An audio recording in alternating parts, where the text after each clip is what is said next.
లోకేష్ గారి పేరు అనవసరంగా తీసుకురావడంలో ఆ ఎమ్మెల్యే గారి ఆలోచన ఏంటనేది ఇప్పుడు ఆలోచించాలి. ఎందుకంటే అంటే ఇది లోకేష్ ఆల్రెడీ గారికి మంచి చేస్తున్నట్టు కాదు, ఆయనకు చెడు చేస్తున్నట్టు ఇది. ఆల్రెడీ ఆ సదరు ఎమ్మెల్యే గారి మీద కొన్ని ఆరోపణలు ఉన్నాయి ఇంతకు ముందే. అవును.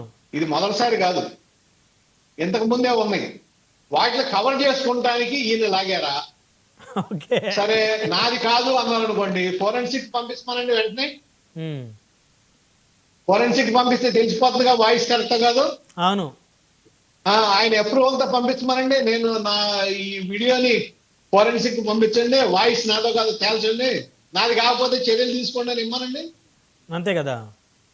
ఇప్పుడు ఫోన్ ఉంది కదా, నాకు అధికారం ఉంది కదా, నేనేం మాట్లాడితే అదే అనుకుంటే ఇవాళ ప్రతి ఒక్కడో రికార్డ్ చేసేస్తున్నారు, బయటకు వదిలేస్తున్నారు. సోషల్ మీడియా స్ట్రాంగ్ గా ఉంది, ఫాస్ట్ గా ఉంది.